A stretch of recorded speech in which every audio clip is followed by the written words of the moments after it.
Welcome to బీజేటీవీ. ముందుగా headlines చూద్దాం. కులగణన తీర్మానానికి తెలంగాణ అసెంబ్లీ ఏకగ్రీవంగా ఆమోదం. బలహీన వర్గాల బలోపేతం కోసమే కులగణన అన్న సీఎం రేవంత్ రెడ్డి.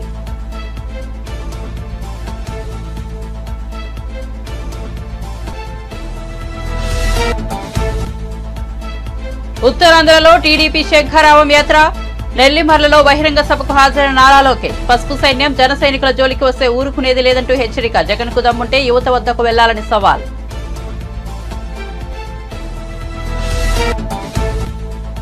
పిఎస్ శ్రీనివాస్ తో పాటు బీజేపీలో చేరిన కూతురు అలైక్య. కమలం కండువా కప్పుకున్న ఉమ్మడి ఖమ్మం జిల్లాకు చెందిన వెల్లెల రామ్మోహన్. కండువా కప్పి పార్టీలోకి ఆహ్వానించిన కిషన్ రెడ్డి.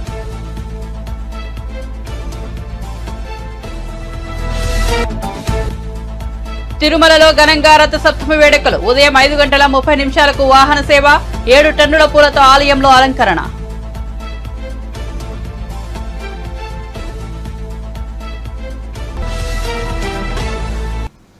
ఇక వార్త వివరాల్లోకి వెళ్తే తెలంగాణ రాష్ట్రంలో బలహీన వర్గాల బలోపేతం కోసమే సమగ్ర కుటుంబ సర్వేతో పాటు కులగణన చేపడుతున్నట్లు తెలిపారు సీఎం రేవంత్ రెడ్డి. ఎంతో మంది ఏ సామాజిక వర్గానికి చెందిన వారు ఉన్నారు, వారి ఆర్థిక పరిస్థితి ఏంటి, ఆయా సామాజిక వర్గాల్లో ఆర్థిక, విద్యా, ఉపాధి అవకాశాలు ఎలా ఉన్నాయి అనే పూర్తి వివరాలతో ఈ సర్వే నిర్వహిస్తున్నట్లు ప్రకటించారు సీఎం. దీని ద్వారా బలహీన వర్గాలకు మరింత ప్రయోజనకరంగా సంక్షేమ పథకాలు అమలు చేయొచ్చని స్పష్టం చేశారు. కేసీఆర్ ప్రభుత్వ హయాంలో చేసిన సమగ్ర కుటుంబ సర్వే వివరాలు 10 ఏళ్లు దాటినా బయటపడలేదని, 10 ఏళ్లుగా దాచుకున్నారంటూ ఎద్దేవా చేశారు. బలహీన వర్గాల సర్వే చేస్తుంటే 6% ఉన్న వారికి ఎందుకు కడుపు మండుతుందో అర్థం కావటం లేదంటూ కేసీఆర్ సామాజిక వర్గాన్ని ఎత్తి చూపుతూ చురకలంటించారు. కులగణనపై తీర్మానం చేస్తుంటే కేసీఆర్ సభకు కూడా రాలేదంటూ చురకలంటించారు. ఒక మంచి కార్యక్రమాన్ని చేపట్టాలని ప్రభుత్వం ఈరోజు పొన్నం ప్రభాకర్ గారు తీర్మానాన్ని ప్రవేశపెట్టిండ్రు. దాంట్లో చర్చలో భాగంగా ప్రతిపక్షాలందరూ కూడా సలహాలు, సూచనలు తీసుకోదలుచుకున్నారు. అయితే ఈ సందర్భంగా సలహాలు, సూచనలు ఇచ్చేదానికంటే కూడా అనుమానాలను లేవనెత్తడం ద్వారా ఈ అంశాన్ని పక్కదోవ పట్టించి ప్రజలకు కొన్ని అనుమానాలను రేకెత్తించే విధంగా చర్చ ఆ దిశగా జరుగుతుంది అధ్యక్ష. ఈ సందర్భంగా నేను తమ ద్వారా ప్రతిపక్ష పార్టీలకు, సభలో ప్రాతినిధ్యం లేని మిగతా వర్గాలకు, సామాజిక వర్గాలకు కూడా తమ ద్వారా నేను ఏం చెప్పదలుచుకున్నా అంటే, బడుగు బలైన అల్పసంఖ్యాక వర్గాల అభ్యున్నతికి నిరంతరం పాటుపడ్డ చరిత్ర కాంగ్రెస్ పార్టీది. అందులో భాగంగానే కాంగ్రెస్ నేతృత్వంలో ఉన్న యూపీఏ 1 సందర్భంగా మైనారిటీల యొక్క అభ్యున్నతి కోసం, వాళ్ళ ఆర్థిక స్థితిగతులను అంచనా వేసి వాళ్ళ మేలు కోసం, వాళ్ళ అభివృద్ధి కోసం చర్యలు చేపట్టాలని ఆనాడు జస్టిస్ రాజేందర్ సచార్ నేతృత్వంలో దేశంలోని ముస్లిం మైనారిటీ స్థితిగతుల అధ్యయనానికి ఉన్నత స్థాయి కమిటీ వేయడం జరిగింది అధ్యక్ష. ఆ రోజు ఆ కమిటీ చేసిన సమగ్ర అధ్యయనం, చేసిన సిఫార్సులను ఆధారంగా ముస్లిం మైనారిటీ అభ్యున్నతికి కన్వీనియర్గన్ రీతిలో ఆ రోజు ప్రభుత్వం చర్యలు చేపట్టింది. అది చరిత్రలో కాంగ్రెస్ పార్టీ తీసుకున్న నిర్ణయాలు కూడా మన కళ్ళ ముందు ఉన్నాయి. ఇలాంటి అనుభవాలన్నిటిని క్రోడీకరించి మన రాష్ట్రంలో ప్రధానంగా అన్ని వర్గాలకు సంబంధించిన సమాచారాన్ని సేకరిస్తూనే వెనుకబడిన తరగతుల వారి యొక్క అభ్యున్నతి కోసం వారికి అవసరమైన ఆర్థిక సహాయాన్ని, అదేవిధంగా రాజకీయంగా కానీ, విద్యాపరంగా కానీ, ఉద్యోగపరంగా కానీ అన్ని రకాలుగా ఆ వర్గాలకు ప్రభుత్వం అండగా నిలబడాలన్న ఆలోచనతోని మా నాయకుడు, పార్లమెంట్ సభ్యుడు రాజీవ్ గాంధీ గారు వారసుడుగా రాహుల్ గాంధీ గారు ఏదైతే మాట ఇచ్చిండ్రో ఆ మాటను నిలబెట్టడానికి ఈరోజు ఈ ప్రభుత్వం పూర్తి స్థాయిలో ప్రయత్నం చేస్తుంది. అందుకే ఈరోజు ఏ విధంగా అయితే సచార్ కమిటీ ద్వారా మైనారిటీ వర్గాలకు మేలు జరగడానికి నిర్ణయాలు తీసుకున్నామో, ఈరోజు కూడా ఈ సభలో శాస్త్రీయ పరంగా ఒక అంచనా, సమగ్ర ప్రణాళికలు, విధానాలను రూపొందిస్తాం. ఇందులో మరి ఎందుకు మా సభ్యులకు లేకపోతే సీనియర్ శాసనసభ్యులు, మంత్రిగా వారికి సుదీర్ఘమైన అనుభవం ఉంది. కడియం శ్రీహరి గారు వారి అనుభవాన్ని ఉపయోగించి ప్రభుత్వానికి ఏమైనా సూచన చేసినా ఆ సూచనలు తీసుకొని భవిష్యత్ కార్యాచరణ నిర్ధారించుకోవడానికి ప్రభుత్వానికి ఎలాంటి భేషజాలు లేవు అధ్యక్ష.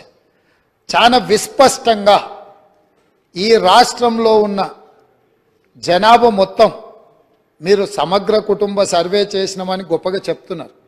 ఇంతవరకు ఎప్పుడైనా ఆనాటి ప్రభుత్వం సమగ్ర కుటుంబ సర్వే చేసి ఈ సభలో వాటి వివరాలను ఎప్పుడైనా చెప్పినరా అధ్యక్ష? సమాజంలో ఉన్న ప్రజాప్రతినిధులకు కానీ ప్రజలకు కానీ ఆ సమగ్ర కుటుంబ సర్వే ఎప్పుడైనా అందుబాటులో పెట్టినరా అధ్యక్ష? దాదాపుగా 10 సంవత్సరాలు అవుతుంది. అదొక రహస్య నివేదికగా మీరు మాత్రమే సమగ్ర కుటుంబ సర్వే చేసి ఒకే ఒక్క కుటుంబము ఆ వివరాలన్నీ దాచిపెట్టుకొని వాళ్ళకు అవసరమైనప్పుడు వాళ్ళు చూసుకొని ఎన్నికలప్పుడు దాన్ని ఉపయోగించుకొని మిగతా సమయంలో ఎవరికి అందుబాటులో లేకుండా చేసింది. మాకు అట్లాంటి ఉద్దేశం లేదు అధ్యక్ష.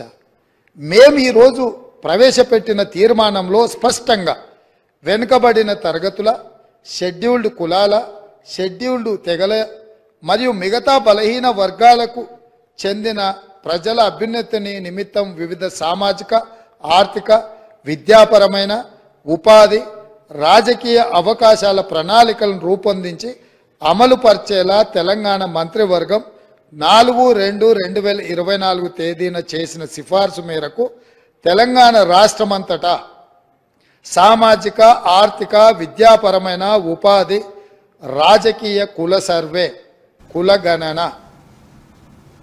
టాలీవుడ్ హీరో అల్లు అర్జున్ మామ బీఆర్ఎస్ నేత కంచాల చంద్రశేఖర్ రెడ్డి శుక్రవారం కాంగ్రెస్ పార్టీలో చేరారు. కాంగ్రెస్ పార్టీ తెలంగాణ ఇన్ఛార్జ్ దీపాదాస్ మున్షి సమక్షంలో ఆయన హస్తం కండువా కప్పుకున్నారు. ఆయనతో పాటు పలువురు బీఆర్ఎస్ నాయకులు కాంగ్రెస్ పార్టీలో చేరారు. వారికి దీపాదాస్ మున్షి కండువా కప్పి పార్టీలోకి ఆహ్వానించారు. వికారాబాద్ జెడ్పీ చైర్పర్సన్ పట్నం సునీత మహేందర్ రెడ్డి తన భర్త మహేందర్ రెడ్డితో కలిసి కాంగ్రెస్ పార్టీలో చేరారు. జీహెచ్ఎంసీ మాజీ మేయర్ బంతు రామ్మోహన్ కూడా హస్తం గుడికి చేరుకున్నారు. కాంగ్రెస్ పార్టీ అధికారంలోకి వచ్చాక పలువురు నాయకులు ఆ పార్టీలో చేరుతున్నారు. పటాన్చెరు నియోజకవర్గం నాయకుడు నీలం మధుముదిరాజ్ బీఎస్పీకి రాజీనామా చేసి కాంగ్రెస్ లో చేరారు.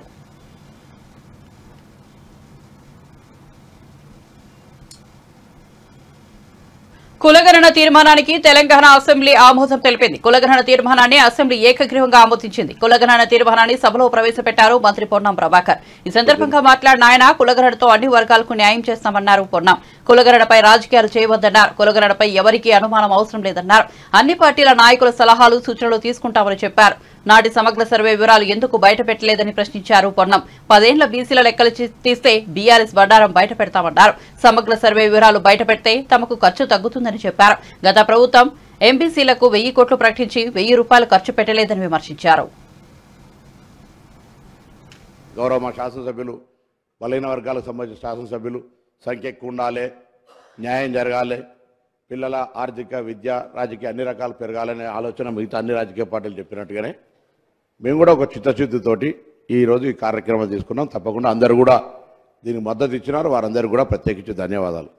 కానీ ఇందులో కొన్ని అంశాలకు సంబంధించి వారు లేవనెత్తినప్పుడు వారికి జవాబు చెప్పి ప్రభుత్వం తరఫున అందరు సహకారం అడుగుతాను. ఒకటి స్పష్టంగా చెప్తాను, ఇది విధి విధానాలకు సంబంధించి గౌరవ శాసనసభ్యుల్ని కావచ్చు, ఇందులో న్యాయం జరగాలి బలహీన వర్గాలకు అనేటువంటి ఆకాంక్షించే వాళ్ళు కావచ్చు, రాజకీయ పార్టీలు కావచ్చు, అందరికీ కూడా సహకారం తీసుకుంటూ ఎక్కడ కూడా వివక్షపూరితంగా ఏదో రాజకీయపరమైన అంశాలను తీసుకొని పోయేది. ఇది బలహీన వర్గాలకు న్యాయం జరగాలనేటువంటిది మా పార్టీ ఆకాంక్ష, మా ప్రభుత్వ ఆకాంక్ష అనే మాట సందర్భంగా మనం చేస్తున్నాం అధ్యక్ష.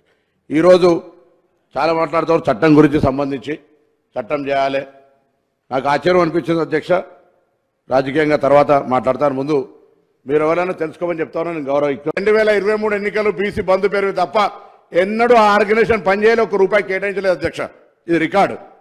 అదేవిధంగా 2014 నుంచి 2023 దాకా వీళ్ళు ఇప్పుడు చెప్తా ఉన్నారు సంవత్సరానికి 20 కోట్లు ఇస్తాన్నారు, ₹1,00,000 కోట్లు కావాలని. మొత్తం 9.5 సంవత్సరాల లెక్కలు దీవని అడుగుతా ఉన్నారు అధ్యక్ష. మీరు బడ్జెట్లో ఎన్ని 100 కోట్లు ప్రకటించుకున్నారో మొత్తం 23,000 కోట్ల రూపాయలు ఖర్చు తప్ప ఈ రోజు వరకు 9.5 సంవత్సరాల ఈ ప్రభుత్వం బీసీలకు ఇచ్చినటువంటి ఖర్చు 23,000 కోట్ల మాత్రం అధ్యక్ష. మీరు రికార్డ్స్ ఉంటే అన్ని రికార్డులను వెరిఫై చేసుకోమని చెప్పి సభదారు కోరుతాను. అదేవిధంగా ఈరోజు ఎంబీసీలకు సంబంధించి ముచ్చట వచ్చింది అధ్యక్ష.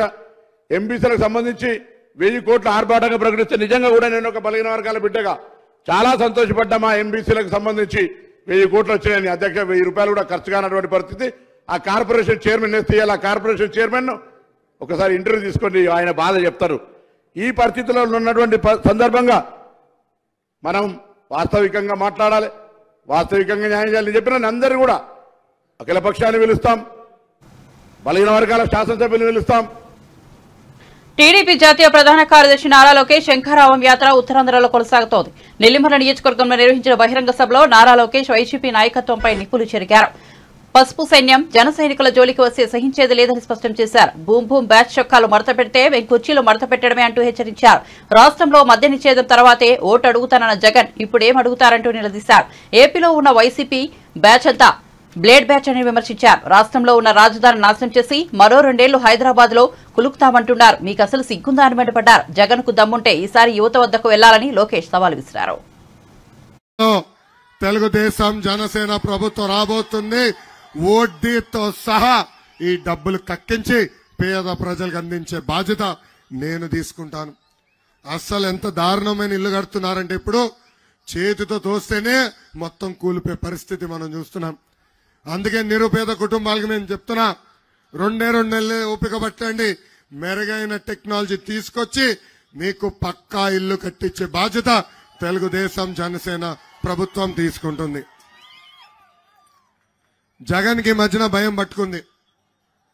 ఆయన రాత్రి పడుకుంటే కళ్ళలో కూడా చంద్రబాబు గారు వస్తున్నారంట. అందుకే అర్ధరాత్రి లేసి ఏం తప్పు చేయని చంద్రబాబు నాయుడు అక్క చెల్లెలు పెద్దమ్మ చిన్నమ్మల ఇప్పుడు ప్రెసిడెంట్ మెడల్ ఆ సభలో మాట్లాడుతూ వైకాపా నాయకులు చొక్కా చేతులు మడత పెట్టుకుని పోరాటానికి సిద్ధం ఉండాలని పిలుపిచ్చారు. ఆ భూమ్ భూమ్ బ్యాచ్ కి చెప్తున్నా, వదిలే స్వామి అక్కడ పెట్టేసెళ్ళు. కుర్చీకి ఒక స్టోరీ ఉంది, అందుకే కుర్చీ వచ్చింది. ఆ భూమ్ భూమ్ బ్యాచ్ కి చెప్తున్నా, చొక్కా చేతులు మడత పెట్టుకుంటే ఇక్కడ ఊరుకునేదానికి పసుపు సైన్యం గాని జన సైనికులు లేరు. మా జోలికి రావద్దు, మేం ఎవరిని వదిలిపెట్టాం.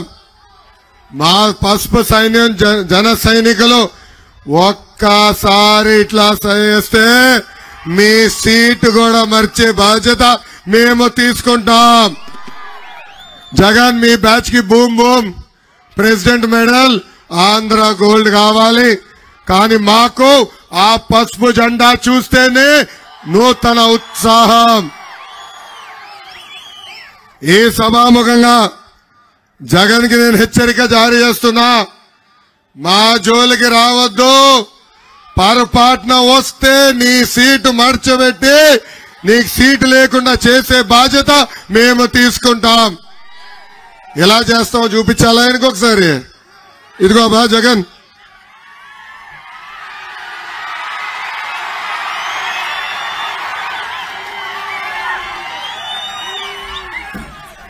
ఏమ్మా రెడీనా? సీటు మడత పెడదాం, రెడీనా? వదులుతామా ఈ జగన్ని? జగన్ చూస్తే ప్యాలెస్ లో ఒక పిల్లి గుర్తొస్తుంది. లోక్సభ ఎన్నికలకు ముందు పలువురు నాయకులు పార్టీలు మారుతున్నారు. శుక్రవారం కేంద్ర మంత్రి బీజేపీ తెలంగాణ రాష్ట్ర అధ్యక్షుడు కిషన్ రెడ్డి, ఆ పార్టీకి చెందిన ఇతర నేతల సమక్షంలో పీఎల్ శ్రీనివాసరావు, ఆయన కూతురు ప్రముఖ విద్యావేత్త అలేఖ్య ఆ పార్టీ జెండాను కప్పుకున్నారు. సికింద్రాబాద్ మహబూబ్ కాలేజీ ప్రాంగణంలో జరిగిన కార్యక్రమంలో కిషన్ రెడ్డి బీజేపీ కండువాలను కప్పి వారిని పార్టీలోకి ఆహ్వానించారు. పీఎల్ శ్రీనివాస్ కాంగ్రెస్ బీఆర్ఎస్ పార్టీలలో రాష్ట్ర జాతీయ స్థాయిలో వివిధ హోదాల్లో పనిచేశారు.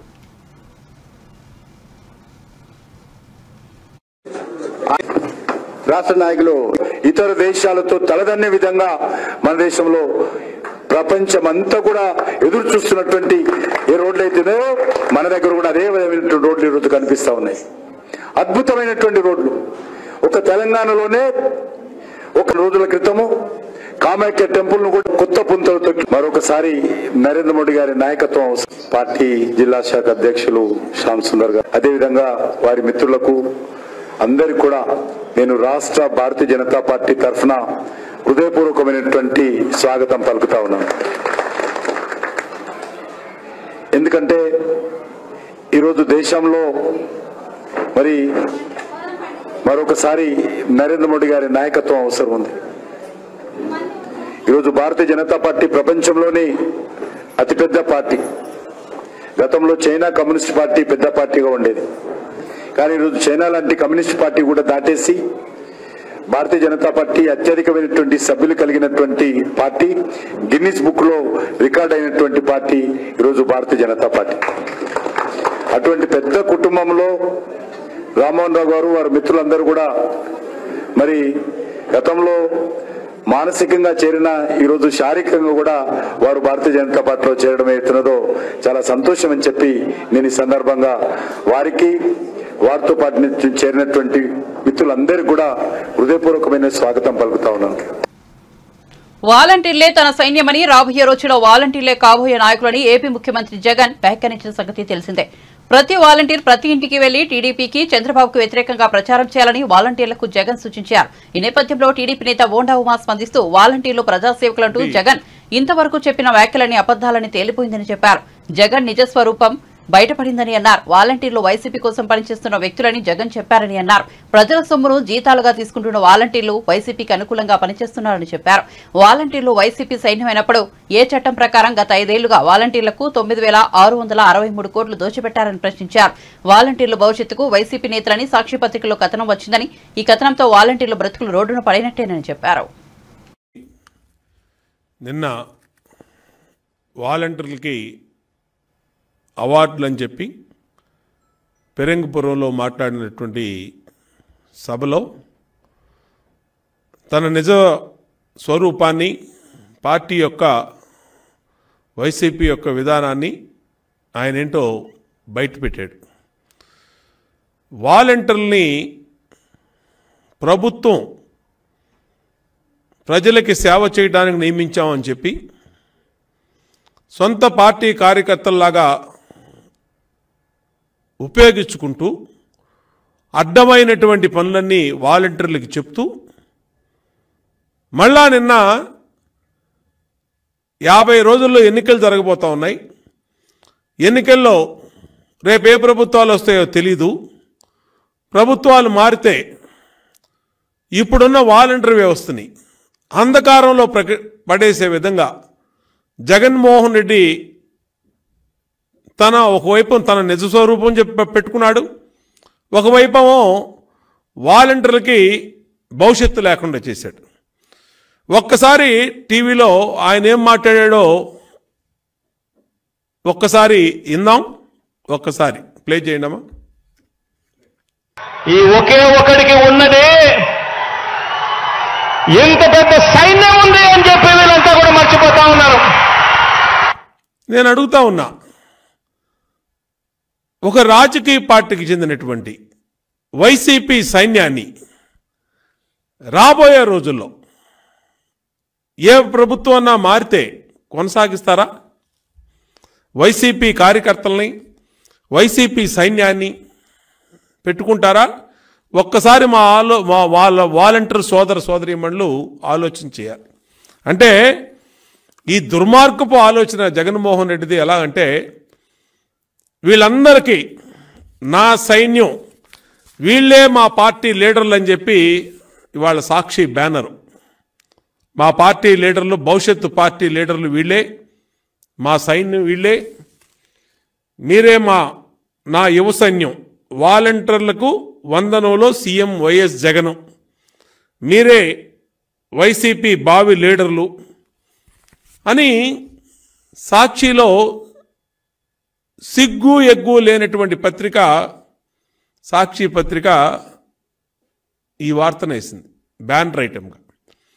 జగన్మోహన్ రెడ్డి నిజస్వరూపం ఏంటో మొన్నటిదాకానేమో నిష్పక్షపాతంగా ప్రజలకి సేవ చేయడానికి వాలంటీర్లను మేము పెట్టుకున్నాం అని చెప్పి అన్నారు. ఇవాళేమో వాళ్లే మా పార్టీ లీడర్లు, వాళ్లే మా సైన్యం అని చెప్పి ఈరోజు పత్రికల్లో ప్రధానంగా వాలంటీర్లే నా సైన్యం బ్యానర్ ఐటమ్స్లో ఇవాళ పత్రికల్లో వచ్చినాయి. అంటే సీఎం స్టేట్మెంటు మేము అడుగుతా ఉన్నాం. రంగాను చంపిన వ్యక్తి వెలగపూడి అని YSRCP MP Satyanarayana serious comments చేశారు. అలాగే ఎమ్మెల్సీ వంశీ ఒక అవివేకి అని ఆగ్రహం వ్యక్తం చేశారు. తాజాగా ఎంపీ తాజాగా విశాఖతో మీడియాలో మాట్లాడుతూ రంగాను చంపి పారిపోయి వైజాగ్ వచ్చిన వ్యక్తి వెలగపూడి. కాపుల ఓట్ల కోసం పవన్ ఫోటో పెట్టుకుని తిరుగుతున్నారు. రంగాను వెలగపూడి ఎలా చంపారో ఆధారాలు బయట పెడతాను. ఎమ్మెల్సీ వంశీ ఒక అవివేకి. వంశీ చెబితే ఓడించేస్తారు అనుకుంటే ఆయన ఎందుకు గెలవలేకపోయారు? వంశీ మీద చెక్ బౌన్స్ కేసులు ఎన్నో ఉన్నాయి. వంశీ ఎంతో మంది డబ్బులు ఎగ్గొట్టారు. సీటు లేక వంశీ ఫ్రస్ట్రేషన్ కు గురవుతున్నారని పేర్కొన్నారు. ఊడిపోద్ది ఆ పరిస్థితిలో ఉన్న వ్యక్తిని కాదు కదా నేను విశాఖపట్నానికి సంబంధించి ఒక మెంబర్ ఆఫ్ పార్లమెంట్గా ఉన్నా. నేను ఎంతో మంది ఒక మోదీ గారితో, ఒక అమిత్ షా గారితో, నిర్మలా సీతారామన్ గారితో, రాజ్నాథ్ సింగ్ గారితో, సోనియా గాంధీతో అలాంటి మాటలు మాట్లాడవలసిన అవసరం నాకు లేదు. అలాంటి మాటలు నేను మాట్లాడలేను. ఏదైనా అతను ఆరోపణలు చేస్తే ఏ ఆరోపణలు కానీ ఒకటే సమాధానం చెప్తా. అది నీ కర్మ, నీ స్థాయి, అది నీ దిక్కునగాడ పో అని చెప్పి చెప్పడం తప్ప అంతకంటే మాకేం లేదు. అది అసమర్థ రాజకీయ నాయకుడు, సమర్థమైన రాజకీయ నాయకుని ఎవరు అడ్డుకోలేరు. సమర్థత ఉన్న రాజకీయ నాయకుడిని, సమర్థత ఉంటే ఎవరైనా పార్టీ గౌరవిస్తుంది, ప్రజలు గౌరవిస్తారు, ఉన్నత స్థానంలో కూర్చోబెడతారు. అర్థమైందండి. అసమర్థ రాజకీయ నాయకుడిని అసమర్థతతోనే అతని కింద దిగిపోతూ ఉంటాడు. అతనికి వెళ్ళలేకపోయాడు. 2009లో సీట్ ఇస్తే వెళ్ళలేకపోయాడు, 2014లోకి వెళ్ళలేకపోయాడు, 2019లో సీటే తెచ్చుకోలేకపోయాడు, 2021లో అతను అసమర్థతను చూసి అతను మేయర్ని చేస్తే విశాఖపట్నం పరిస్థితి ఏంటని చెప్పేసి మేయర్ ముఖ్యమంత్రి గారు ఇచ్చి ఉండకపోవచ్చు. ఒక నేను చెప్తే విశాఖపట్నం మేయర్ని డిసైడ్ చేసి ముఖ్యమంత్రి గారు నేను అనుకోవట్లేదు. ఆయనకు ఒక ఆలోచన ఉంటుంది. అక్కడ ఎవరైతే ఒక ఇంటెలిజెన్స్ రిపోర్ట్స్ ఉంటాయి, ఎవరైతే ఏ విధంగా పనిచేస్తారని ఒక రిపోర్ట్స్ ప్రకారం వాళ్ళు డిసిషన్ తీసుకుంటారు. అదేంటంటే అది ఒరిజినల్గా ఒక డైరెక్ట్ ఎలక్షన్ అయితే ఇంకో రకంగా ఉంటుంది. అది కూడా తర్వాత డిసైడ్ చేసిన మేయర్ పోస్ట్ కాబట్టి డెఫినెట్గా ఒక మంచి పద్ధతి ఉన్న వ్యక్తులను డిసైడ్ చేయాలని ఎవరైనా అనుకుంటారు. నేను కానీ వీసీ ప్రసాద్ రెడ్డి గారిని కానీ అతను పదవిని అడ్డుకోలేదు. అతను ఇప్పుడు కూడా అదే అవివేకంలో ఉన్నాడు. అతను ఏంటంటే నేను చెప్తున్నా కదా, ఇప్పుడు మళ్ళీ 3:30కు పెడతాడు, మళ్ళీ తిడతాడు, తిట్టుకోనండి ఆడికి మీకు ఎన్ని రోజులైనా అతను చేస్తాడు. అతను ఎందుకు వేరే దారి లేదు, అతనికి వేరే దారి లేదు. ఎందుకంటే ఒక ఎగ్జాంపుల్ చెప్తాను మీకు.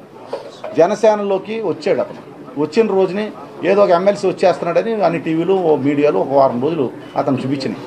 ఏదో అతను అన్నాడు, నేను అన్ని రాష్ట్రం అంతా పర్యటిస్తాను, మొత్తం అందరినీ యాదవులను సమీకరిస్తాను, యాదవులను ఒక తాటి మీద తెస్తాను, మొత్తం ఎమ్మెల్సీని, ఎంపీలని, ఎమ్మెల్యేలని తెచ్చేస్తాను, మొత్తం అని కార్పొరేటర్లను తెచ్చేస్తానని ఏదో మాట్లాడాడు.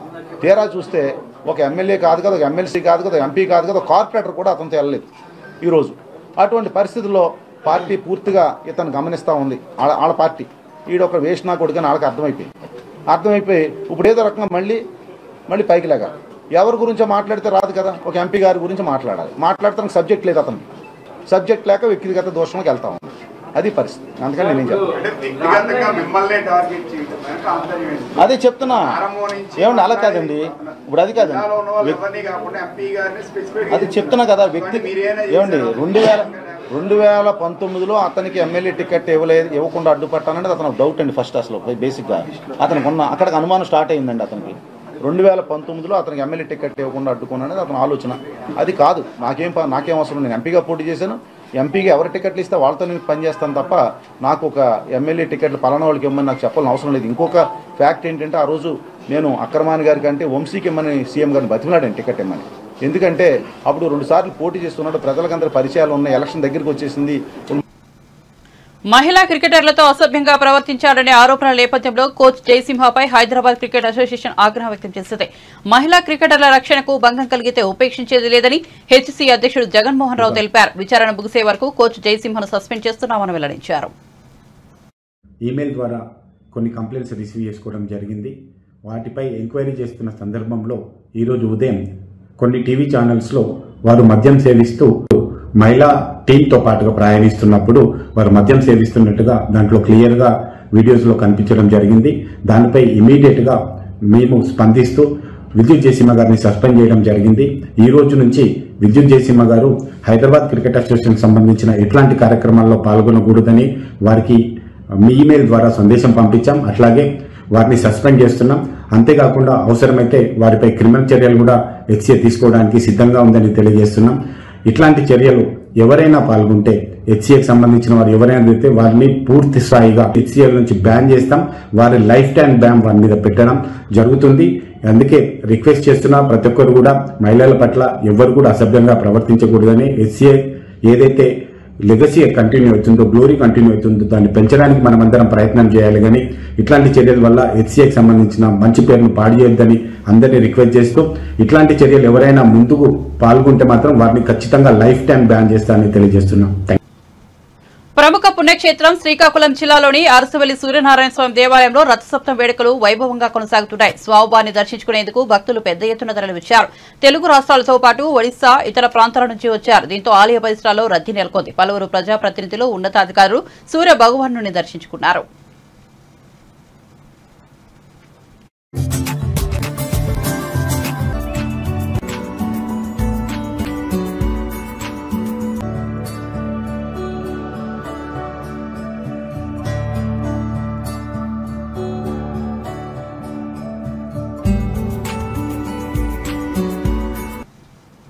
కలియుగ వైకుంఠం తిరుమలలో రథసప్తమి వేడుకలు ఘనంగా జరుగుతున్నాయి. ఈ మహోత్సవం కోసం మహాద్వారం నుంచి స్వామివారి సన్నిధి వరకు పుష్పాలంకరణ చేశారు. దాదాపు 7 టన్నుల పుష్పాలను 50,000 కట్ ఫ్లవర్స్ ఉపయోగించి సుందరంగా తీర్చిదిద్దారు.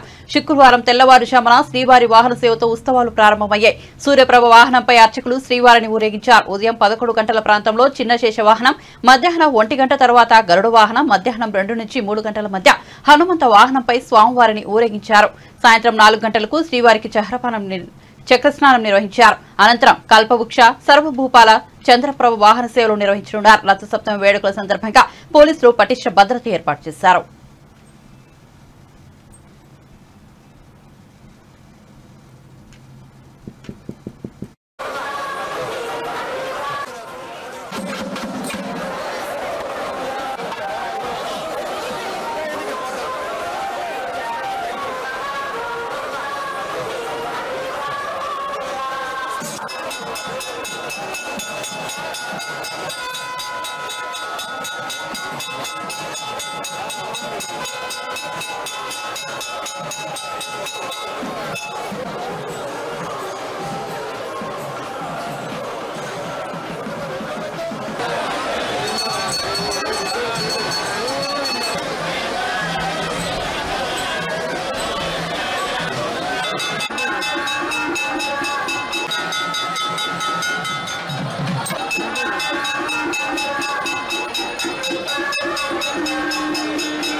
బులెటిన్ ముగించే ముందు హెడ్లైన్స్ మరోసారి చూద్దాం.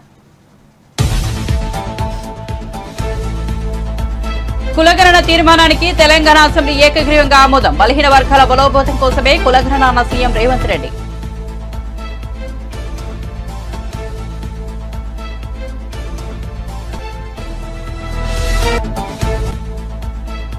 ఉత్తరాంధ్రలో టీడీపీ శంఖారావం యాత్ర. నెల్లిమర్లలో బహిరంగ సభకు హాజరైన నారా లోకేష్. పసుపు సైన్యం, జన సైనికుల జోలికి వస్తే ఊరుకునేది లేదంటూ హెచ్చరిక. జగన్ కు దమ్ముంటే యువత వద్దకు వెళ్లాలని సవాల్.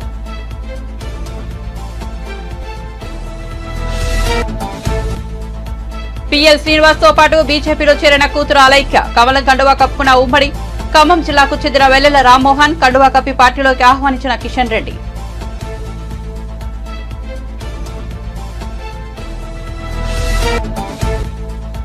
తిరుమలలో ఘనంగా రథసప్తమి వేడుకలు. ఉదయం 5 గంటల 30 నిమిషాలకు వాహన సేవ. 7 టన్నుల పూలతో ఆలయంలో అలంకరణ.